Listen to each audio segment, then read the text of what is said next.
Okay, so this tutorial is on the mucosa of the larynx. So we're going to look at how the mucosa folds to form the true and false vocal cords. So we're looking anteriorly at the larynx here, and I'm just going to rotate the model round, and we're going to look superiorly down. So we've got the tongue here anteriorly, and now we're just going to zoom in and look into the larynx. So you've got mucosa which lines the epiglottis and the structures of the larynx. So you can see this pink stuff here. So this is representing the mucosa. So it's not entirely accurate in this model, so I'm going to talk you through it to explain it. So connecting to the lateral aspect of the epiglottis, we've got mucosa which hangs down. And I'll come on to that in a moment. But first we'll talk about the mucosa which reflects off the anterior surface of the tongue. So the anterior surface of the epiglottis onto the back of the tongue, the base of the tongue. So we've got mucosa which attaches the tongue to the epiglottis. So in the midline we've got some mucosa which reflects back and attaches onto the tongue from the epiglottis, and laterally on either side we've got reflections of mucosa which attach to the tongue, like so. So I've just drawn these on very broadly, and in between these reflections you've got these little depressions, and these are called vallecula. So the reflection in the midline is called the median glossoepiglottic fold, and laterally you've got the lateral glossoepiglottic folds. So you've got the glossoepiglottic folds on either side, and you've got one in the midline which reflect from the epiglottis onto the tongue, and you've got two depressions either side of the midline which are called vallecula. So I've just switched over to this diagram here, and it shows what I just showed you in diagrammatic form. So you've got the epiglottis here, you've got the tongue at the base of the tongue here, and you've got these reflections of mucosa, so the median glossoepiglottic fold, and you've got the lateral glossoepiglottic fold on either side, with the vallecula in the on either side of the median glossoepiglottic fold. So coming back to the 3D model, what we're looking at is the epiglottis here. So it isn't shown on this model here, but the mucosa actually attaches laterally to the epiglottis, so it kind of drapes off the epiglottis, so it hangs off laterally, and it hangs down and connects to the arytenoid cartilages, and forms the entrance to the larynx. So it forms the laryngeal inlet, which I've described to you. So remember, we're looking at this superior view, and I'll just orientate you quickly. So I've just removed the mucosa, and you can see the arytenoid cartilages sitting on top of the cricoid cartilage, and you can see the little corniculate cartilages sitting on top of the arytenoid cartilages. So we're looking straight down the larynx and you can see the trachea, the rings of the trachea here. So I've just brought back the mucosa, and you can see posteriorly the little slit, which is the opening of the esophagus behind. So remember I told you that the mucosa shown here isn't entirely accurate. It actually attaches to the lateral margins of the epiglottis, and it connects to the arytenoid. So remember, the position of the arytenoid cartilages is around here. So the mucosa hangs off the sides of the epiglottis and attaches to the arytenoid cartilages, and it forms this fold called the aryepiglottic fold. So suspended within this fold of mucosa, you've got a little cartilage called the cuneiform cartilage. So you've got a little round bump on either side called the cuneiform cartilage, and then it envelops the arytenoid cartilage, which sits around here. And then the mucosa joins posteriorly like this. So when you're looking at the superior view, like you might do with a laryngoscope, you've got the epiglottis anteriorly, and then laterally you've got these aryepiglottic folds which connect from the sides of the epiglottis to the arytenoid cartilage, and then you've got little bumps here which you can now recognize as the cuneiform cartilages suspended in the aryepiglottic fold, and you've got the arytenoid cartilages which you know about. So what we're looking at here is the laryngeal inlet. So this is the entrance to the larynx. So anteriorly we've got this mucosa lining the superior aspect of the epiglottis, and then laterally we've got these aryepiglottic folds which I've just told you about. And then so you've got these two tubercles which mark the cartilages which you know about. So the first one is the cuneiform cartilage, and the second one is a tubercle marking the position of the corniculate cartilage sitting on top of the arytenoid cartilage. And then you've got this posterior border formed between a fold of mucosa which sits between the two arytenoid cartilages. So when looking at the superior view, you don't really get a sense of the oblique angle of this laryngeal inlet. So you know that the arytenoid cartilage is lower than the top of the epiglottis. So this inlet is not at the same level, it's oblique. So this laryngeal inlet can be closed by the epiglottis moving down and closing off the entrance to the larynx. So I've just switched over to this diagram, and this shows what I've just shown you in diagrammatic form. So you've got the epiglottis here anteriorly, and then you've got these folds of mucosa coming off the sides of the epiglottis, and they connect to the arytenoid cartilage, and they contain the cuneiform and the corniculate cartilage, and then there's this connection posteriorly between the arytenoid cartilages. So this is the laryngeal inlet that we're looking at.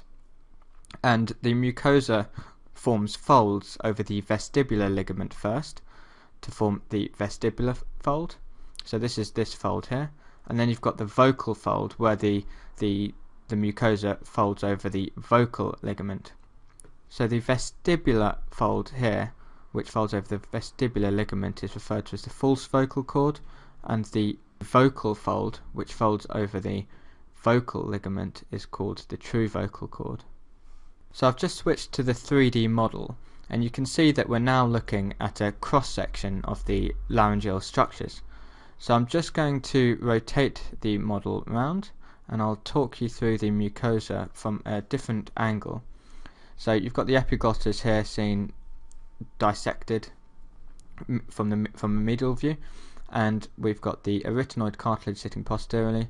We've got the vocal ligament extending from the vocal process to the thyroid angle inside the thyroid, and we've got the broad lamina of the thyroid cartilage shown here. So the aryepiglottic fold drapes down over the epiglottis from the sides of the epiglottis onto the arytenoid cartilage. So it hangs off the sides of the epiglottis, which I'm drawing on here. So you can see from the view I showed you earlier, the laryngeal inlet is at an oblique angle. So in this diagram here, it's actually shown vertical. But if you imagine the epiglottis pulled backwards, so it's more upright. So I've just drawn a more upright epiglottis in blue. So the aryepiglottic fold would hang off kind of like this onto the arytenoid cartilage, and it's more at an oblique angle. So just coming back to this drawing, we've got the aryepiglottic fold hanging off the sides of the epiglottis here. So remember, connecting from the superior depression of the anterolateral surface of the arytenoid cartilage, we've got the thickening of the quadrangular membrane, which forms the vestibular ligament. So the quadrangular membrane sits just outside the mucosa, so the mucosa lines this quadrangular membrane, and it actually envelops the superior margin only.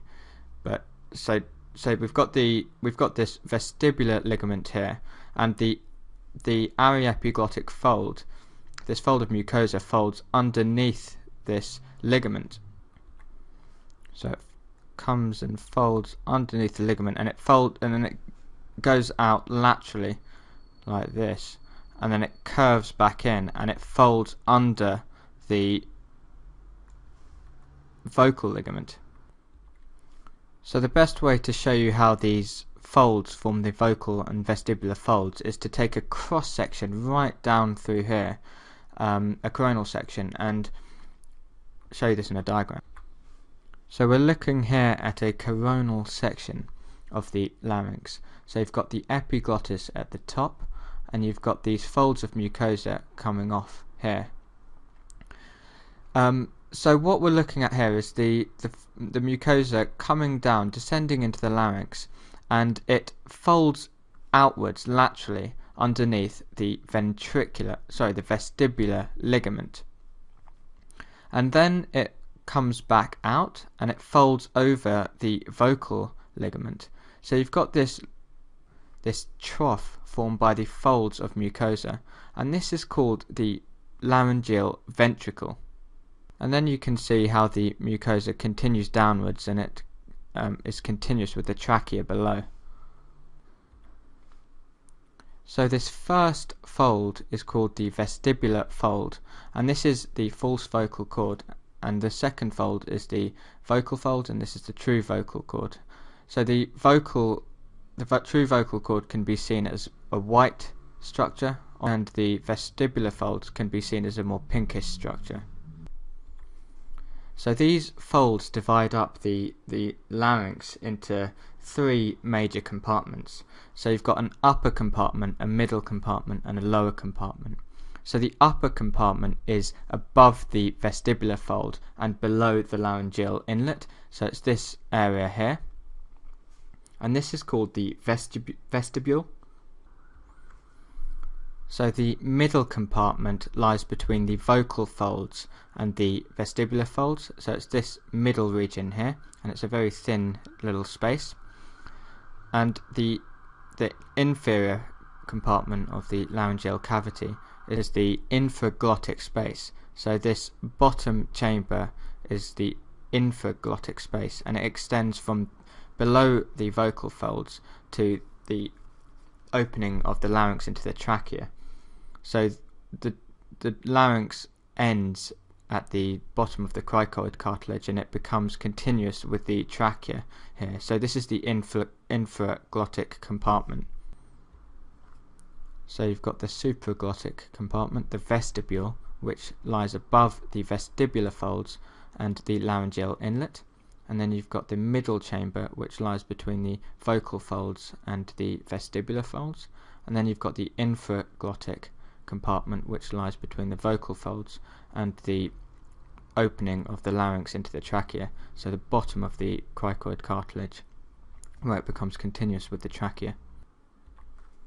So where the mucosa bulges out here between the vocal and vestibular folds, you've got this space, this sort of trough. So this space between these folds is called the laryngeal ventricle, and you can see this dotted line extending backwards and upwards. This is the laryngeal saccule. So this saccule has glands which produce secretions which lubricate the larynx. So you've got the laryngeal saccule and the laryngeal ventricle, and the saccule has glands which secrete mucus secretions to lubricate the vocal folds. So this diagram here shows a sagittal section. So we can see the epiglottis here with the aryepiglottic fold and the mucosa hanging down, and then we've got the vestibular ligament, so the mucosa folds underneath the vestibular ligament, and this black space here shows the laryngeal ventricle, and then you've got it folds back over the vocal ligament, so you've got the vocal fold. So just to show it from another angle. So just coming back to this superior view, just want to point out that the space between the vocal folds is called the rima glottidis, and the space between the vestibular folds is referred to as the rima vestibuli. So that's the mucosal folds and lining of the larynx.